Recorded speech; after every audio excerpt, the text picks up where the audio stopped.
25 साल से अपोस्टल जी इनको लकोरिया था, 25 साल से इनको मोको वाली बवासीर थी, 5 सालों से एलर्जी थी और 15 सालों से ये सिस्टर की बच्चेदानी बाहर निकलती थी।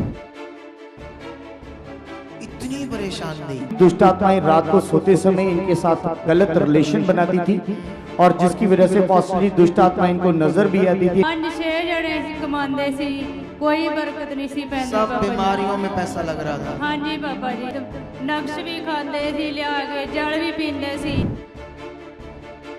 इनका कहना है कि जब भी कभी तांत्रिक बाबा के पास जाते थे, किसी को 25,000 देते थे, किसी को 30,000 देते थे, किसी को 20,000।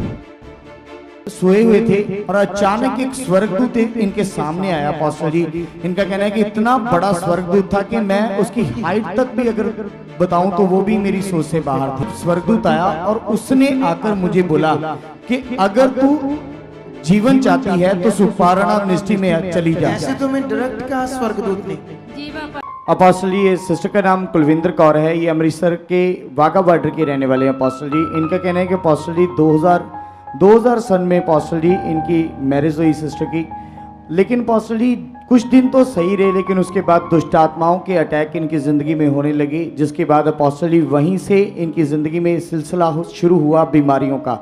और फिर अपोस्टल जी लगातार बीमार रहना शुरू हो गए। जैसे 25 साल से अपोस्टल जी इनको लकोरिया था, 25 साल से इनको मोको वाली बवासीर थी अपोस्टल जी, और 15 सालों से अपोस्टल जी इनके बेटे के कानों से रेशा बहता था और फुल बॉडी में अपोस्टल जी 5 सालों से एलर्जी थी और 15 सालों से ये सिस्टर की बच्चेदानी बाहर निकलती थी अपोस्टल जी। 15 सालों से बच्चेदानी बाहर आता था। 15 सालों से लकोरिया था। 25 साल से 25 साल से लकोरिया का रोग था। और कितने सालों से बॉडी के ऊपर एलर्जी थी? 5 साल से अपोस्टल जी एलर्जी थी और 25 साल से मोको वाली बवासीर थी। अच्छा, 25 साल से मोको वाली बवासीर, 25 साल से लकोरिया, 5 सालों से एलर्जी, 15 साल से बच्चादानी भी बाहर आता था।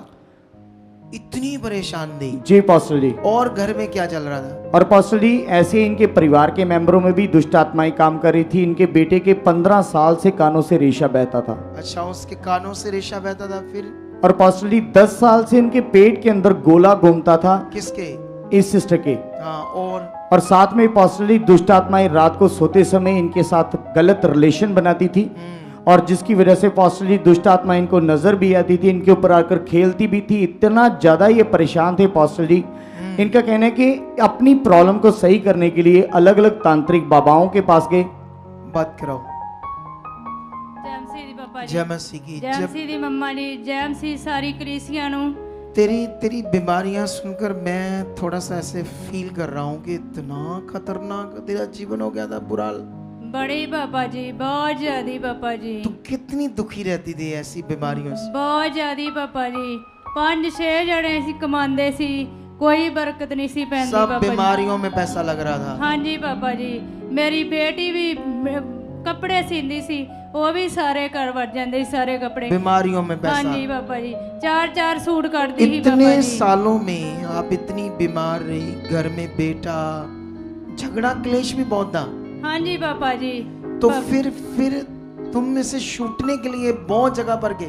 हाँ जी बाबा जी, बहुत जगहों पर गए। बहुत ज्यादा ही पापा जी। बहुत पाठ पूजा की कि मैं ठीक हो जाऊं। बहुत ज्यादा पापा जी, नक्श भी खाते सी, लिया के जल भी पींदे सी।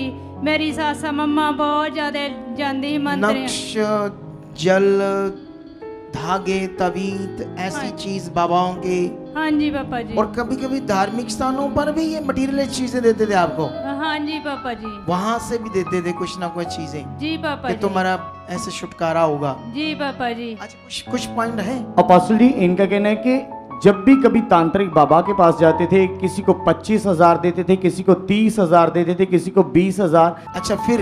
और अपोस्टल जी ऐसे करके इनका कहना है कि लाखों रुपए इन्होंने खर्च कर दिए तांत्रिक बाबाओं के द्वारा, लेकिन कोई अपोस्टल जी फर्क नहीं पड़ा। इनकी जिंदगी में कोई इनको राहत नहीं मिली। ये अपोस्टल जी इनके 3 बच्चे हैं, जैसे 2 बेटे और 1 बेटी। अपोस्टल जी वो भी बीमार ही रहते थे, कभी किसी को कुछ हो जाता था, कभी किसी को कुछ, ऐसे पूरा परिवार दवाइयों के ऊपर ही रहते थे। और अपोस्टल जी इनका बड़ा बेटा जिसकी उम्र 22 साल थी, अपोस्टल जी वो भी नशों में पड़ गया और अपोस्टल जी नशे के कारण अपोस्टल जी मार्च महीने में उसकी भी डेथ हो गई। अच्छा, इसके बेटे की। जी पास्टर जी। अच्छा, फिर और पास्टर जी ऐसे अभी इनके बेटे को गुजरे हुए डेथ हुई को 10 दिन ही हुए थे, तो इनकी जेठानी के द्वारा पास्टर जी इनको गुड न्यूज़ मिली कि आप प्रभु में आ जाओ, प्रभु को जान लो और सुखपारणा मिनिस्ट्री में आकर आप वहाँ पे आओ, परमेश्वर आपका भला करेगा। तो पास्टर जी इन्होंने सुसमाचार को ठुकरा दिया उस समय। तो पास्टर जी इनका कहना है कि फिर एक रात ये सोए हुए थे, कभी चर्च नहीं गए, कभी आपको जानते तक नहीं थे पास्टर जी, कभी किसी पास्टर या किसी पास्टर को किसी को नहीं जानते थे पास्टर जी, और खासकर हमारी मिनिस्ट्री में तो आए ही नहीं थे कभी। और पास्टर जी ऐसे एक रात ये गए सोए हुए थे और अचानक एक स्वर्गदूत इनके सामने आया पास्टर जी। इनका कहना है कि इतना बड़ा स्वर्गदूत था कि मैं उसकी हाइट तक भी अगर बताऊं तो वो भी मेरी सोच से बाहर थी। तो इनका कहना है कि पास्टर जी जब स्वर्गदूत आया और उसने आकर मुझे बोला कि अगर तू जीवन चाहती है तो सुखपारणा मिनिस्ट्री में चली जा। ऐसे तो मैं डायरेक्ट कहा स्वर्गदूत ने। जी पापा जी। कैसे था दिखने में? बहुत जवान पापा जी, मैं रोंदी सी। नहीं, कपड़े कैसे थे? कपड़े उसके हाँ जी, कैसा दिखने में कैसा था चिट्टे स्वर्गदूत? कपड़े पाए सी पापा जी। चमकीले? हाँ जी पापा जी। मुंह दिखता था उसका? हाँ जी पापा जी। मैं मेरे बेटे डेथ हुई, मैं रोन रही सी नहीं, रात। फिर उसने स्वर्गदूत ने तुमसे क्या कहा सपने में? उसने क्या कि बेटी तू रोना नहीं आ, तू सुखपारणा दी मिस्ट्री चल जा। ऐसे नाम से बोला? हाँ जी पापा जी। सुखपारणा मिनिस्ट्री में चले जी जा। पापा जी। अच्छा, फिर पापा जी मैं रोन रही सी, मैनू उन्होंने ठाया वा, ठा के पाया मंजे तो फिर मैं उठ के उन्होंने मैनू कहा तू बेटी रोना नहीं आ, तू सुखपारणा मिस्ट्री चल जा, नहीं तो तेरे दूजे बेटे की डेथ हो जाएगी। ऐसे बोला? हाँ जी पापा जी। वो भी नशा करता था? नहीं पापा जी। लेकिन ऐसे शैतान उसके साथ करने वाला पहले से बता दिया। जी पापा जी। फिर तू इधर आती है? फिर पास्टर जी इनका कहना है कि अगले दिन ये संडे को यहाँ पर मीटिंग में आते हैं पास्टर जी, और उसी समय पास्टर जी आपके द्वारा ये सिस्टर के ऊपर लेन प्रार्थना होती है, लेन सीन है पास्टर जी। यहोवा मेरा परमेश्वर जो रहता मेरे नाल नाल है। और पास्टर जी इनका कहना है कि जैसे आपके द्वारा लेन प्रार्थना होती है, वही जैसे आपका हाथ इनके ऊपर आया, इनकी जिंदगी के सही दिन शुरू हो गए पास्टर जी। उसी दिन से पास्टर जी जितनी बीमारियां थी, 25 साल से लिकोरिया, और पास्टर जी जैसे 25 साल से बवासीर, 15 साल से बेटे के कान से रेशा बहता था, 15 साल से इनकी बच्चेदानी बाहर निकलती थी, ये सारी बीमारियों से ही छुटकारा उसी दिन से छुटकारा हो गया। उसी दिन से पास्टर जी छुटकारा पा गए। बिल्कुल अच्छे से अभी। जी पापा जी। और अगर इतने स्वर्गदूत हमारी मिनिस्ट्री के बारे लोगों को दर्शन दे रहे, उन लोगों को जो इस मिनिस्ट्री के बारे में जानते नहीं, जहाँ मुझे भी ये जानती नहीं, अगर वो स्वर्गदूत सपने में आकर बोल रहा है कि जाओ सुखपारणा मिनिस्ट्री में, तो सोच कर देखो इस मिनिस्ट्री में खुदा क्या करना चाहता है। सोचो आप लोग कितने सीरियस हो जाओ, ये कैसी खुदा की मिनिस्ट्री, मेरी थोड़ी मिनिस्ट्री है। बोलो, ये मेरी मिनिस्ट्री है, खुदा की मिनिस्ट्री है। इस मिनिस्ट्री के बारे, अपनी मिनिस्ट्री के बारे खुदा ऐसे क्यों बोल रहा है? क्यों स्वर्गदूत दर्शन दे रहे हैं? जो मैं तुम्हें इन दिनों में बोल रहा हूं वो बड़ा पावरफुल है। तुम्हें सीरियस होना होगा, क्योंकि तुम कुछ बड़ा आप देखने वाले हो। बड़ा, कुछ बड़ी चीजों को, बड़े कामों को, बड़े बरकत को, बड़े विषय को, सब कुछ बड़ा देखने वाले हो अपनी जिंदगी में। हाँ हाँ। और पास्टर जी इनका कहना है कि तभी उसके बाद पास्टर जी जैसे इनकी जिंदगी पूरी तरह से बदल गई, फिर इनकी जिंदगी में बरकतें आनी शुरू हो गई। पास्टर जी इनका कहना है कि अपनी कमाई से इन्होंने पूरे विश्वास के साथ और पास्टर जी 20 के नियम को करना शुरू किया पास्टर जी। मतलब अपना दशमांश अच्छे से बोया। जी पास्टर जी।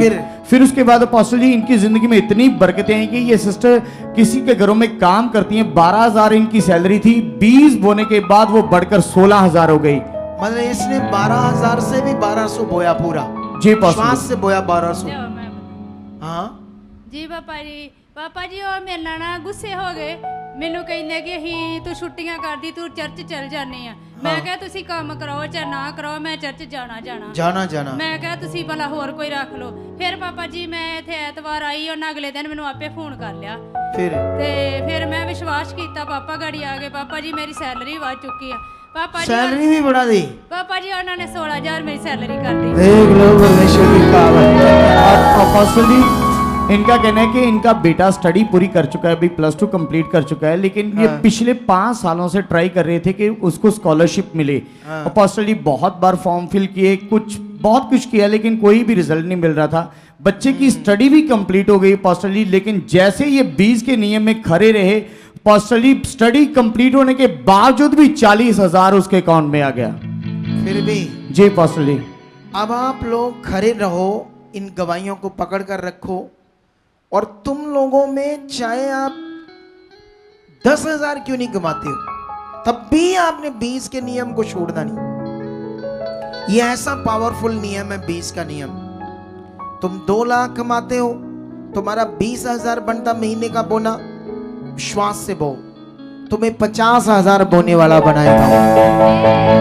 अगर तुमने ये नियम नहीं पकड़ कर रखा तो फिर शैतान तो चाहता है कि तुम परेशान रहो, कोई बरकत ना हो तुम्हारे पास।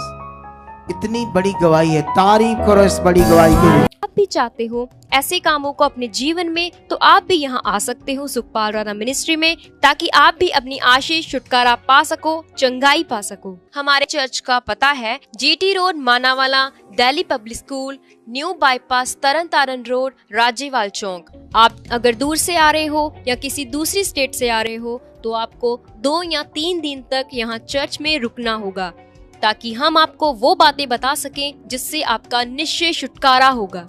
ये हमारे हेल्पलाइन नंबर्स हैं, आप इन नंबर्स पर कांटेक्ट करके यहाँ चर्च में आ सकते हो, प्रार्थना करवा सकते हो। God bless.